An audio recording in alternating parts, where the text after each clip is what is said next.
Alors là, aujourd'hui, vous êtes sixième, enfin le club est Oui, sixième sur le plan sportif. oui. Donc c'est une Ligue Europa qui se profile. Est-ce que c'est un apport financier important aussi Alors la Ligue Europa, non.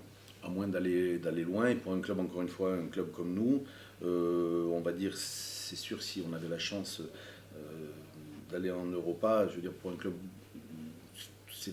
c'est une reconnaissance, hein, Mhm. il faut assumer son classement. On peut pas, quand on dispute un championnat, on n'est pas là en disant non, non, on veut terminer le mieux possible, mais surtout pas avoir les inconvénients.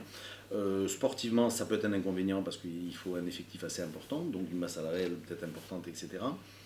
Il n'y a qu'à voir certains clubs, certains bons clubs, hein, les difficultés qu'ils ont pu avoir. Hein, peut-être pas qu'à cause de ça, mais on va citer le cas de Lille, par exemple, hein, qui depuis 4-5 ans tenait le haut du pavé. Cette année a un petit peu de mal. Je ne dis pas que c'est uniquement dû à la Champions League ou à la Ligue Europa.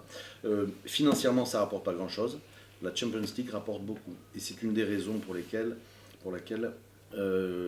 donc, suite à notre titre de champion de France, derrière donc Champions League, même si on n'a pas brillé particulièrement, il y a eu une manne financière très très importante, ce qui nous a permis d'acheter le siège, de rénover totalement nos terrains d'entraînement, de construire des vestiaires pro, centres de formation, des salles de classe. Je veux dire, on a investi au niveau dans pour la l'outil? première fois, Dans hein, l'outil. dans l'outil, puisque ça a été un coût quand même, bon, grâce à des emprunts, etc., ça a coûté quand même 18 millions d'euros.